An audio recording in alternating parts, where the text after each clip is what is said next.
Another rapper in Chicago lost his life. FBG Cash. Would the police solve it? Did he go out like a gangster?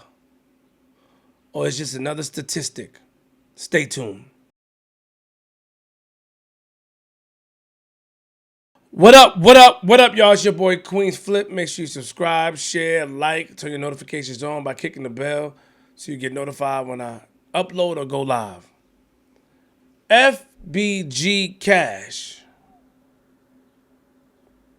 lost his life 5:30 in the morning. Sitting in the car, 5:32, with two other people. I think they were females. He lost his life. And apparently, the person had a rifle, I guess, shooting at the car. And he went back and shot in a blaze of glory. Unfortunately, he passed away. Now, we're not going to highlight that. Because even though people like that, you know, they like that type of stuff. They hype off of that stuff. You know, these are brownie points. The statistics and where we at in society is so messed up. It's brownie points that somebody goes in a blaze of glory or don't take it down. It's just putting out the information. All it does is add on to, oh, I want to go out like that. I want to go out like that. I want to go out on my shield. Here's the problem with that. All I do is inspire others who think that they're not afraid of death to move like that. It keeps up this facade of how to move in the streets. And always, a lot of us rather be judged by 12 than carried by 6. But this promotion of violence, now this is my question. You know, we saw the picture, you know what I mean? You know, apparently they got a picture going around where he's standing in front of King Von's mural and put a middle finger up. We saw that. They still doing it. I mean, I already dropped a couple of diss records, and there's a lot of back and forth. But here's my thing.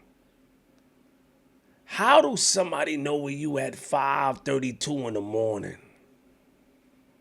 Like, we got to get down to the bottom of these things. Like, if you in the street, you got, like when I seen it back in the days, like, I'm going to keep it real.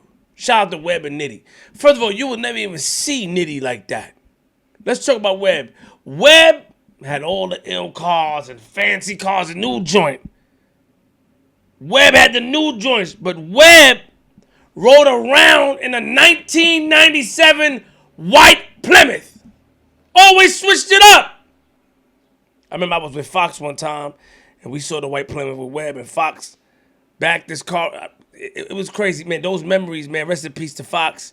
You know, of course, before they worked it out, it was a lot of crazy things and misunderstandings, and Fox saw it, and even one time Webb saw Fox, and Fox backed into a parking space and got out, you know, and Webb was there, and I remember these things.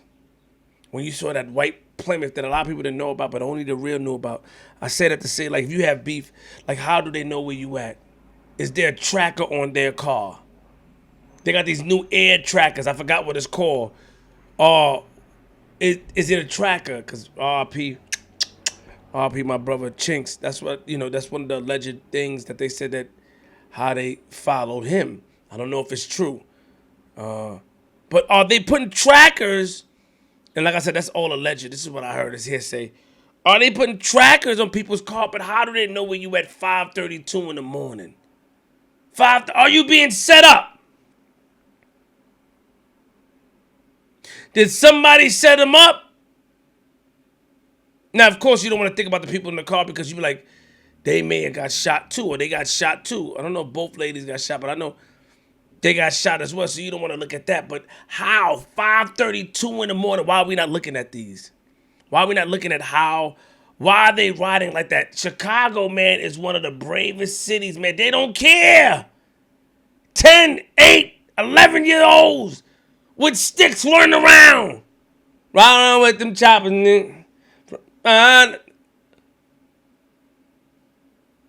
In their mind, they know who the enemy is or who they think their enemy is, but not knowing that the police is behind the scenes allowing them to knock each other off. They don't want to do the paperwork. They don't want to do all that other stuff. They don't want to solve crimes anymore. Are the police responsible as well? Let me tell you why. Of course, we don't want police to lock nobody up. Of course. But a lot of people are reluctant to attack police. Let's keep it real. A lot of people not going. We haven't reached to that stage where we going at letting it off at police officers. So when police sometimes hit the scene, there's a rare few that would let it off. When they hit the scene, people moving. I'm cool. I don't feel like getting like. Oh, it's more of them that's gonna come. A lot of people ain't. They ain't knocking you off in front of police, and if they do, they know what's coming with it. So are the police mind their business and letting people take each other out? They have to do investigations. They watch online. They watch my videos, I'm pretty sure. They watch all these videos and they put things together. But why are they not putting a foot forward? Like in New York, if something happened, they got big lights in the projects and all that stuff. And I'm not saying they don't have that out there. And I'm not comparing New York because we just got a lot of bad stuff out here, just like Chicago. But I'm saying, like, the police officers, are they there to help? Do they make the neighborhoods or the neighbors feel safe? Or do they have a plan in motion where they let the young men knock each other off? Have you ever thought about that, knocking each other's off? Have that ever crossed your mind? And I really want to know from some of you, have you ever said, yo, Flip, have you ever thought about that? Yo, they just knocking each other off. They doing each other dirty. Killing each other. Are they going to solve this? Or are they going to let it... What are they doing?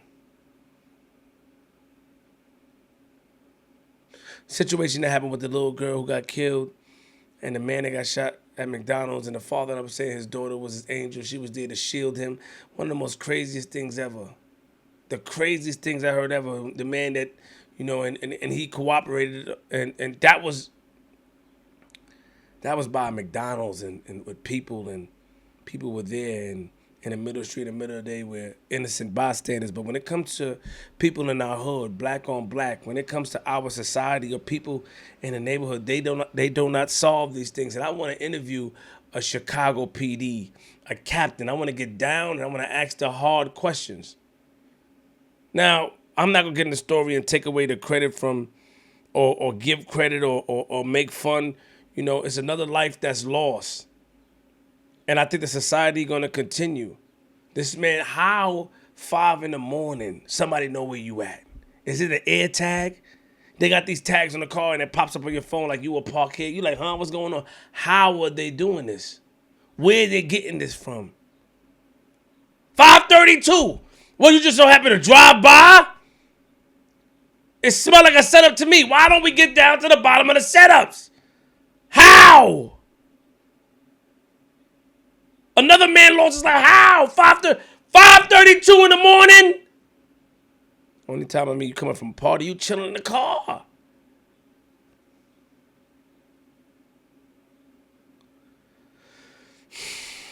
Stay safe out here. I really want y'all to think of, are we being protected? Or are we being dissected? Keep that in mind. I'm from Queens.